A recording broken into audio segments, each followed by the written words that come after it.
Hello everyone and welcome to Macula Design. In this video, I will be teaching you some really powerful practical tips to improve your UI UX design. So without any further delay, let's get started. Tip 1.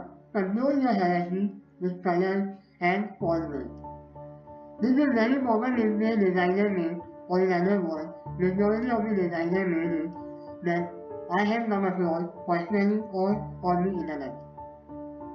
The best way to control the design hierarchy is to first examine it by looking each and every object in terms of primary sector, secondary sector, tertiary sector, size, color, weight, placement, and background. Now, let's examine this design. First thing first is to look for primary sector. In this design, there are two primary objects. One is title, as it is important and must be noticed by users, and second is price, because that's what users get curious to know about the offer at the time of shopping. So what we will do, instead of increasing the font size, we rather make it bolder. Make sure you should use maximum of 3 different font types. One for heading, second for secondary sector, and third for tertiary sector. Same way, try to mix with maximum of 3 colors in each. So, let's select the heading, reduce the size to 40 pixels, and make it bolder.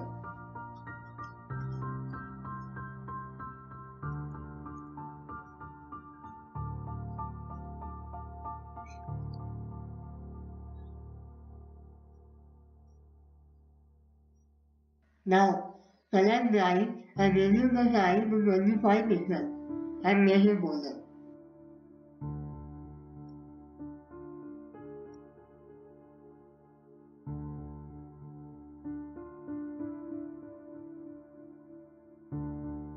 "25" is too less, let's make it 30.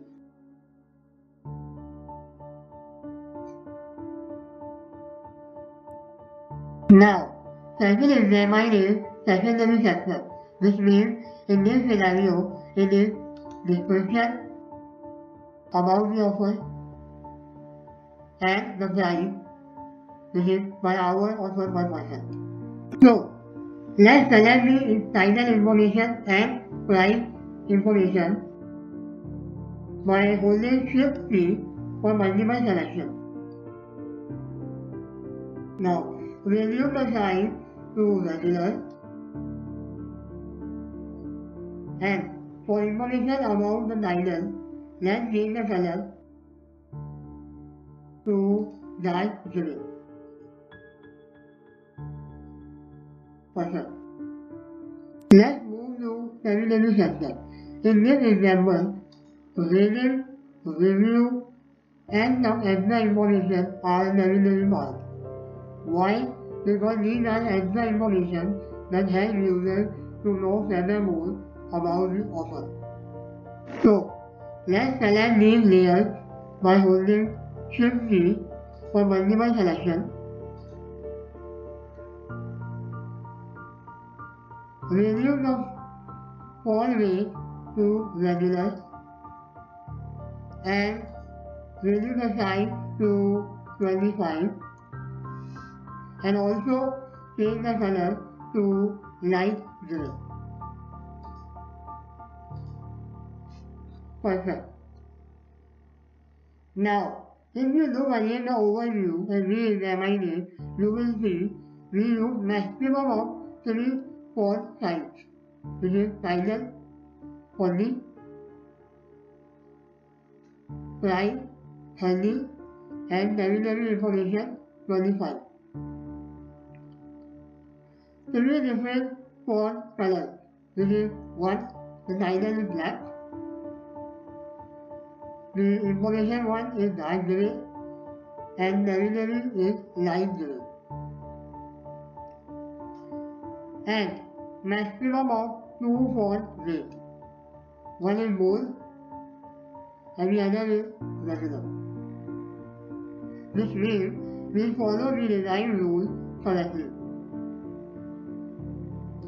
Now, if you compare the design with the old one, the new one has actually been more clean, simple, readable, and modern. Perfect. Tip number 2. Borders. Borders are used in terms to indicate that this specific area is separate from other elements. So basically, when we need to create separation between two elements, you use borders. Now, borders can be of 4 types, or maybe more, but in this video, I will show you 4 different types of borders, and which border should be used for this particular example. First one is the formal border, which is created with stroke lines outside the border. Now this indicates that these two are different elements. Second is changing the background color of the box. Third is box shadow,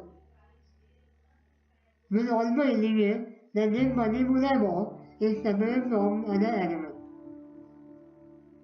And last, fourth is spacing,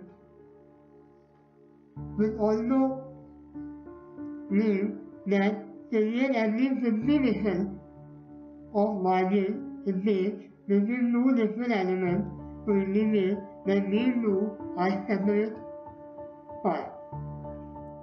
Now, in this particular example, you see there are two borders being used, which is fine. But question is it necessary? Try to use fewer borders. Here you can notice that two different elements are shown. The top box is with white background, and the bottom one is grey color of background, which is fine. But there is also a stroke line between these two elements. Now logically, or from designer perspective, this stroke line is totally not required, because it is already indicated that these two elements are separate because of two different background colors. So, let's remove this stroke line. Here is the tip for iPhone. Therefore, iPhones are small, but they are having the power to attract attention. Therefore, iPhones should be used very intelligently. The word I use intelligently is, in a sense, that iPhone should be placed at the correct position and size. Now, in this particular example, the shopping cart icon being used in a wrong place and is too big. If you want icon to be used in this example, then this is how you should fit in. Now, first decide the standard size of an iPhone. Different operating systems have their own standard size. However, for Windows, the standard size are 16 by 16 pixels, 24 by 24 pixels, 32 by 32 pixels, 48 by 48 pixels, and 256 by 256 pixels.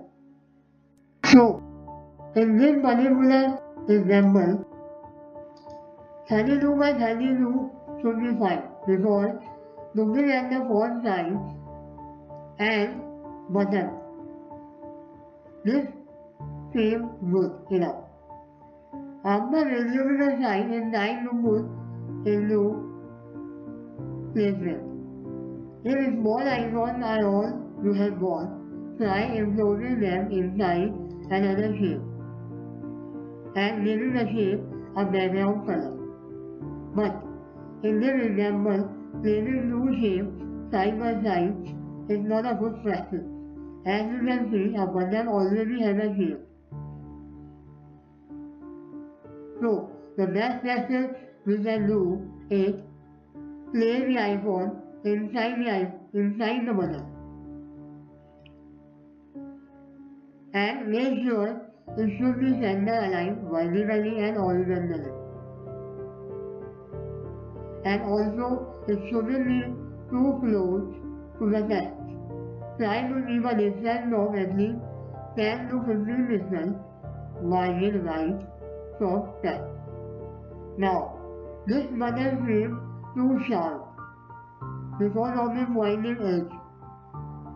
It is good practice to keep the visibility and user feeling smooth and easy going while reviewing your website. So let's give little bit of rounded edge of about 10 pixels. Now it seems smooth, clean and more professional. The final name of this video is shadow. Shadow is also a sign of a border that indicates that this element is different from other elements. In this example, you see the shadow being used behind the box, the single box. Instead of using super blur and spread value to make box noticeable, the best practice is to add a vertical offset. What I mean by vertical offset is, let me show you. Select the box, reduce and spread value to 0, give x-axis a value of 2 and y-axis a value of 6%. Now it seems more clean, moderate and refreshing. It is not necessary to have exact same values that I use for shadow. You can play around with the figures, but just make sure it shouldn't seem too blurred or spread. So, here comes the end of the video section. If you have any objection or better tips, then please share it in the comment section below.